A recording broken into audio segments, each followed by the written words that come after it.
oil like from the ground, and hooked like you've hooked a fish. But Jack, What if I told you the most iconic love story in film history almost starred someone completely different? And that behind the romance, a real-life drug scandal, near drownings, and secret heartbreaks nearly sank the entire production. James Cameron's Titanic, 1997, remains one of the most iconic and beloved films in cinematic history. Beyond the epic love story of Jack Dawson and Rose DeWitt Bukater, there lies a shipload of compelling behind-the-scenes stories, production challenges, and peculiar trivia that most fans never knew. From casting near misses to mysterious drug incidents, every frame of the movie carries a depth of history, both fictional and real, that mirrors the tragedy of the actual RMS Titanic. One of the most surprising pieces of trivia is that Matthew McConaughey was nearly cast as Jack Dawson. In the mid-1990s, McConaughey was an up-and-coming star with strong performances in films like A Time to Kill. He auditioned for the role and left the producers impressed, and Kate Winslet, who played Rose, even expressed excitement about their on-screen chemistry. Despite this, director James Cameron chose Leonardo DiCaprio, who better embodied the scrappy, soulful artist Cameron envisioned. DiCaprio's youthful intensity and instant rapport with Winslet sealed the deal, and the rest is cinematic history.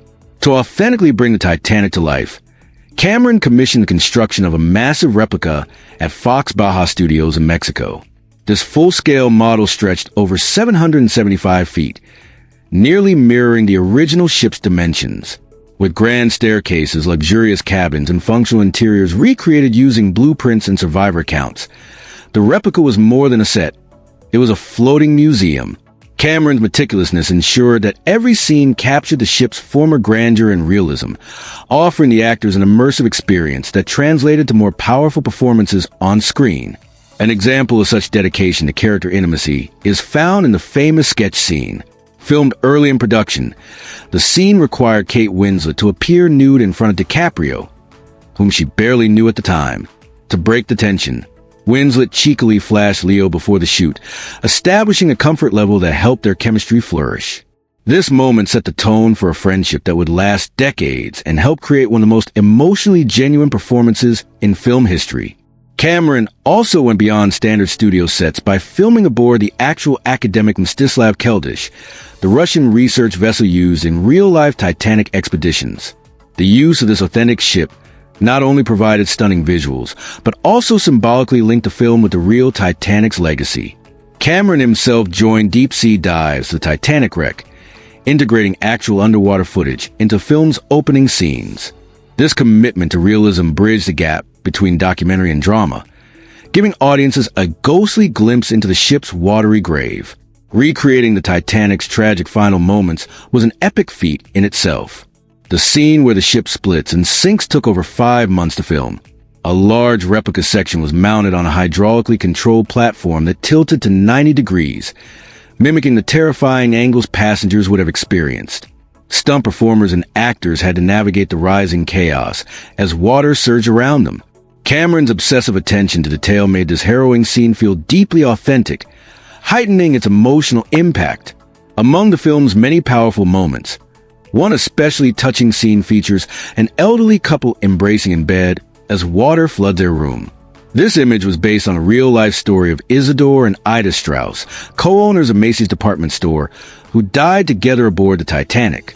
Ida reportedly refused a lifeboat seat to remain with her husband, telling crew members she would not be separated from him after decades of marriage. Though the movie depicts them dying in bed, eyewitnesses claim they were last seen on deck. Their love story added depth and tragedy to the broader narrative of loss. Another unforgettable scene involves Cal Hockley, Rose's controlling fiancé, played by Billy Zane. During a tense breakfast argument, Zane flips a table in a fit of rage. This was not in the script. It was completely improvised. Kate Winslet and Frances Fisher, who played Rose's mother, were genuinely startled, which gave the scene a raw energy. Zane's ability to embody Cal's entitled fury contributed greatly to his character's believability as the film's antagonist.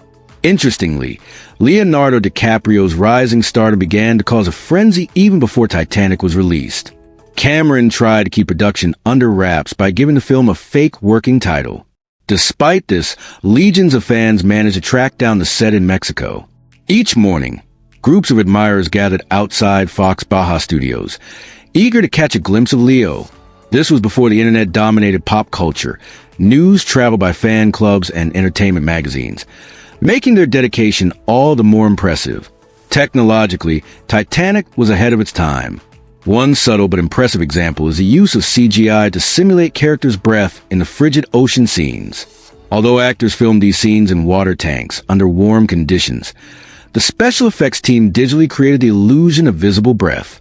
This small detail added authenticity to the sinking sequences, demonstrating Cameron's belief that invisible effects are often the most effective. Cameron's perfectionism didn't end there. He was determined to create not just a movie, but a cinematic landmark. Titanic held the title of the highest-grossing film of all time for over a decade, until it was dethroned by Cameron's own Avatar in 2010. Unlike many directors who rushed to capitalize on success, Cameron waited 13 years to make another film, using the time to pioneer 3D camera systems and motion capture technology. His vision and patience redefined the boundaries of what movies could achieve. However, not everything went smoothly during production. One of the strangest and most dangerous incidents occurred during filming in Nova Scotia, when over 80 cast and crew members were hospitalized after eating lobster chowder laced with PCP, a powerful hallucinogenic drug. People experienced paranoia, disorientation, and hallucinations. Cameron himself was affected and reportedly stabbed himself with a pen to induce vomiting. Although the culprit was never identified, this disturbing event became one of the most bizarre stories in Hollywood history. Cameron's casting of DiCaprio and Winslet was bold. At the time, both were barely out of their teens. Leo was 21 and Kate was 20. Choosing such young leads for a $200 million production was risky, but their fresh energy and real-life emotions lent authenticity to the characters of Jack and Rose. Their youthfulness brought genuine innocence to their performances, something more experienced actors might have struggled to portray as convincingly. Not everything was romantic behind the scenes, though. Winslet has joked in interviews about DiCaprio's tendency to snack on garlic and tuna before their kissing scenes. To maintain on-screen magic, the crew kept a supply of mints and Tic Tacs nearby to ensure both actors were always ready for close-ups. It was a funny yet very real aspect of filmmaking that contrasts with the dreamy aesthetic of the film. In another fascinating twist, the famous sketch of Rose wasn't drawn by Leonardo DiCaprio at all. The hands shown drawing are actually James Cameron's. A skilled artist before becoming a director, Cameron personally created the sketches to ensure authenticity. This choice highlights his hands-on approach and passion for every detail, even down to the charcoal strokes on paper. Water was another significant challenge. In scenes showing the ship sinking, Cameron used a visual trick involving colored lighting and tinted water to simulate ocean depth. Deep water was dangerous and expensive to film in, so they used dyes and lighting effects to mimic the North Atlantic's murky appearance. The result was visually convincing and far safer for the cast and crew. Another remarkable coincidence, or perhaps a calculated decision, was the film's runtime. At 2 hours and 40 minutes, it matched the real time it took the Titanic to sink. This narrative timing added emotional weight to the storytelling, allowing viewers to experience the story in real time, just as passengers did during the actual tragedy. Speaking of the real Titanic dives, Cameron implemented a unique policy for those aboard the submersibles used to film the wreck site. Relieve yourself in a jar. With space and time extremely limited, traditional bathroom breaks weren't feasible during hours-long dives.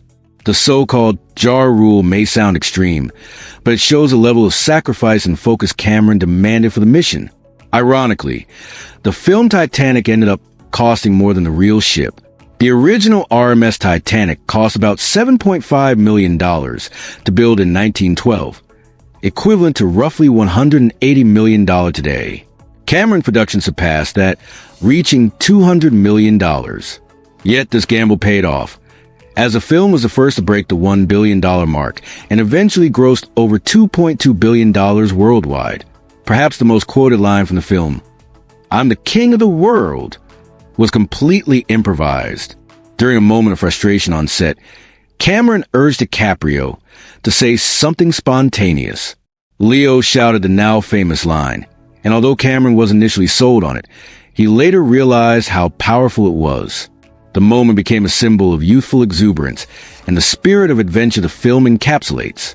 Though Titanic captivated audiences for its emotional weight and sweeping romance, it was just as notable for the painstaking labor, intense conditions, and creative risks that made its success possible. The film's legacy continues to grow, not only because of its box office triumphs, but because of the stories behind the camera that underscore its enduring magic. Among the many unsung heroes of Titanic were the crew members who helped realize Cameron's vision, often at great personal and professional cost. Long hours, freezing water, and demanding physical stunts were the norm. The water scenes, in particular, pose intense physical challenges.